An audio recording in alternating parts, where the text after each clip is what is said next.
I'm sure I'm not alone in finding Frieren Beyond Journey's End and Dungeon Meshi as sort of unexpected companion pieces. Two breakout fantasy anime of recent years featuring a socially maladjusted elf who was just going through it. Frieren and Marcille are surprising narrative parallels, both serving as explorations of time, grief, and mortality taken to their two natural extremes. One trying to overcome her melancholic sort of indifference to it, and the other developing an anxiety disorder. One trying to find meaning in what comes after death, and one trying to prevent it from happening altogether. At their core, Marcille and Frieren are two characters dealing with grief. As elves, their extended lifespan means that human lives around them are infinitesimal and fleeting, that any humans they love are doomed to die before them. And from here, their two paths diverge into two very different takes on what it might mean to be a near-immortal faced with loss. Frieren as a series writes the past differently. Memories feel just as real as the present, interweaving flashbacks into the narrative as if they just happened. Because in a way, at least to Frieren herself, they kind of did. Frieren goes on a wistfully nostalgic journey, retracing the places she once visited, only to realize that the world has gone on, as has she. And through this journey meant to both mourn and understand her old friends better, she realizes she's currently living in an age where her party has quietly become the stuff of legends, that her ragtag adventures from all those years ago, still fresh in her mind, has become liner text that adorns memorial statues. And only Frieren is still here. Well, and Eisen. We don't forget about Eisen. Marcille, on the other hand, is a character dealing with the fear that grief leaves behind. In the Nightmare episode of Delicious in Dungeon, probably the most important episode of the entire series when it comes to what we can only assume is foreshadowing, we see paintings which seem to highlight several moments in the young half-elf's life, most which seem to deal with this gradual loss of her human father. Because of this, Marcille is someone that doesn't handle loss particularly well, understatement, and we already see her going to increasingly dangerous lengths to prevent it ever happening again. But that's the thing, isn't it? Death is an inevitability, and the tragedy of elven longevity means eventually losing everyone you hold dear. And although it hasn't been outright stated in Dungeon Meshi yet, I really do think that we can read between the lines and see that this fantasy spin on elven survivor's guilt is the narrative crux behind Marcille and Thistle as characters, leading them to the same inevitable paths towards forbidden magic. After all, they'd both do anything to prevent the death of those they don't want to lose. Immortality in fiction is an ever-present theme, the idea that somehow, in some way, us mere mortals could skirt death and live forever, one step closer to godhood. It's something that people have always found naturally fascinating. One of the very first recorded works of literature in human history, the Epic of Gilgamesh, is largely concerned about the titular character's existential crisis following the death of a close friend, and the resulting search for a way to live forever.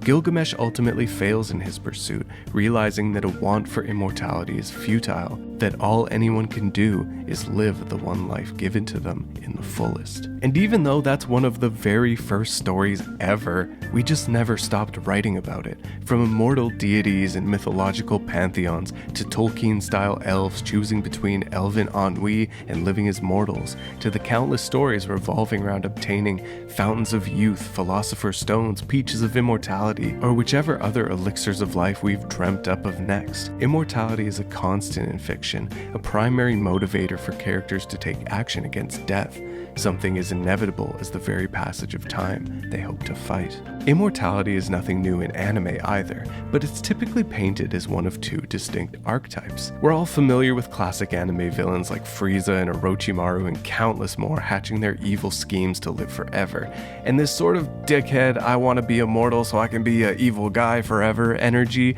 is probably everyone's first introduction to the concept. But the second that we typically see is a much more somber look at what being so out of time really means. Series like To Your Eternity and Fire Punch tackle this genre of melancholy of immortality directly, and even series like Cowboy Bebop and Inuyasha flirt with this same existential dread of what if you've outlived everyone and everything you once knew. Frieren and Dungeon Meshi both look at their female leads' extended elven lives through this second lens. What if living longer than everyone wasn't a gift, something to aspire to or wish for, but a curse, the inevitability of still being there once everyone you loved fades away? Elves in Frieren are among the eldest races in the world, outliving dwarves, demons, and entire ages of human civilization by hundreds, if not thousands of years.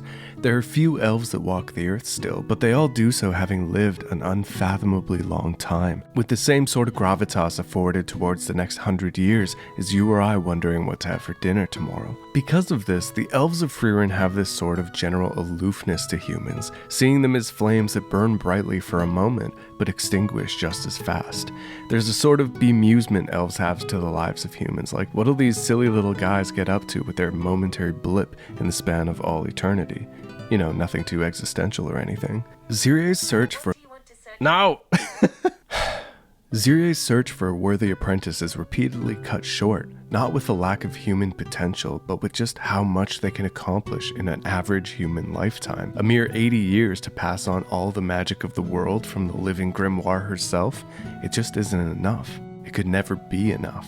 Frieren, through her elven heritage, has seen entire ages come and go. Her mentors and friends all grow old and die. Frieren being so oblivious towards the concept of time, what it means to have something like a mere lifespan as a limitation of your hopes and dreams, is basically the entire thematic statement of this series. That even though she might live for centuries if not millennia longer, the people around her are only comparatively here for just a blink. Through her conversations with other elves in the series, we get some surprisingly heavy philosophy on what these short human lives could even mean, and conversely how to cope with the opposite of living such a long time, finding meaning through things like religion, through passing down knowledge, or through learning to appreciate the moments and people in your life as they come.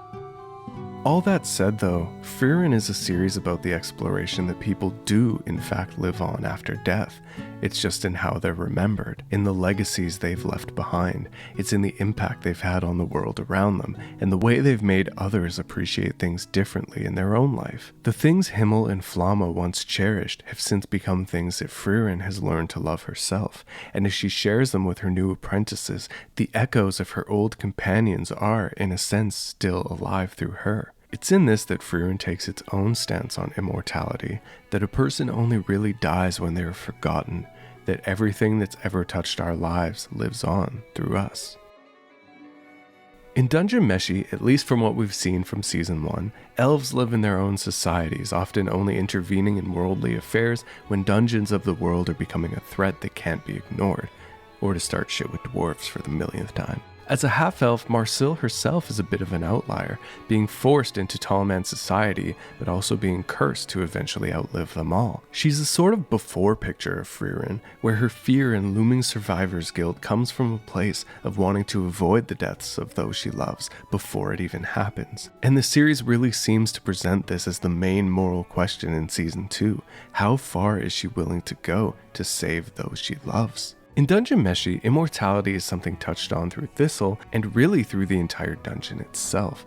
While it seems like the Golden Country's immortality spell is something that was done with good intentions, we see just how hollow the lives of the Golden Country denizens are. They no longer taste, they no longer have goals or dreams, every day is the same as the last, and most of all, they're trapped.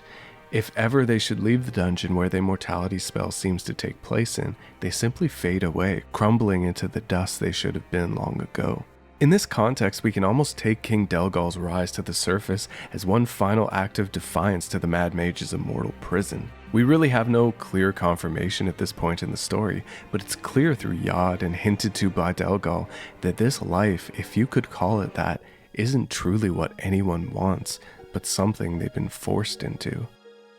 As of Season 1, Marcille's conflict with life and death is really only just surfaced if you're paying attention. In her nightmare, we can see through this metaphor that her biggest fear is aging and death, and we can assume that because of her overly long lifespan, she's outlived people in her life, including her father, and is fated to do so many times over.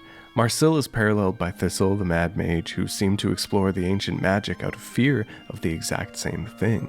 Like, low-key, Dungeon Meshi is just a half-elf horror simulator. Thistle's way to save King Delgal was presumably to cast something like an immortality spell on the entire dungeon, cursing everyone in the Golden Country to live forever, and cursing everyone else into this endless cycle of death and resurrection. And in the latter episodes, one of the bigger reveals of the series is this undercurrent of the nature of desires, that the dungeon itself just seems to react to what the people inside it want most.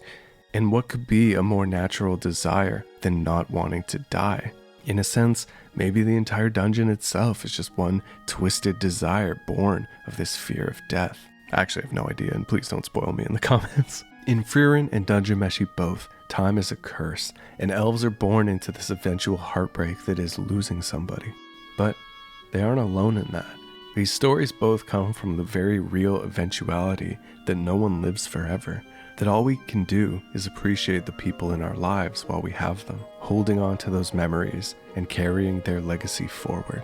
I think Dungeon Meshi is ultimately going to be a story about Marcille and Thistle learning to accept death as it comes. And conversely, I think Frieren is almost the opposite, a story about appreciating life, learning not to take things and people for granted. These are two sides of the same coin and two characters that we can learn a lot from in our own lives. And isn't that just the whole point? Thank you guys for checking out this video. If you liked it, feel free to leave a like and a comment, and feel free to subscribe. If you'd like to support the channel, check out my Patreon like all of my lovely patrons and YouTube channel members. Thank you guys so much for supporting me. It really means a lot, especially since I am the tiniest anime channel to ever do it. The smallest one. Thanks again, and until next time.